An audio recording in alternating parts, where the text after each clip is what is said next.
मी 2017 पासून हे सगळे प्रोडक्ट वापरतच होते. काही त्याची क्वालिटी चांगली नव्हतीच आणि मग सरांनी जे समजावलं ते अजून पटलं आणि मग आयडी काढली. आता कोणताही व्यवसाय करायचा म्हटलं तर अडचणी ह्या असतातच त्याच्यामध्ये आणि त्या फेस करूनच आपल्याला पुढे जावं लागतं. मी जास्त वेळ आता घेणार नाही थोडासा, फक्त 1-2 लाईन आहे बापू काळे सरांच्या. तर ते म्हणतात, वाहतो तो झरा आणि थांबतं ते डबकं, तर डबक्यावर डास येतात आणि झऱ्यावर राजहंस. तर हे प्रत्येकाने आपलं आपलं ठरवायचं आहे की त्याला राजहंस व्हायचं का डास व्हायचं.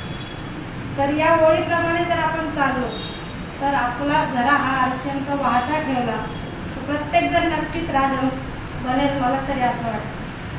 आणि आरसीएम का वापरायचं, त्याचे प्रॉडक्ट का वापरायचे, तर त्याच्यामध्ये आरोग्याचा दृष्टिकोन आहेच विचारात घेतलेला, परत क्वालिटी चांगली आहे आणि माणसाला परवडेल अशी किंमतही आहे. तर त्यामुळे प्रत्येकाने आरसीएम हे वापरायला पाहिजे असं माझं तरी मत आहे. आणि आता सरांच्या सहकार्याने ते पोहोचवायचं, जेवढ्या जणांपर्यंत पोहोचवलं जाईल, आज 11 तर काही सांगत नाही, पण जेवढा इझिली होईल त्याच्यात पुढे जायचा प्रयत्न मी नक्कीच करेन. धन्यवाद.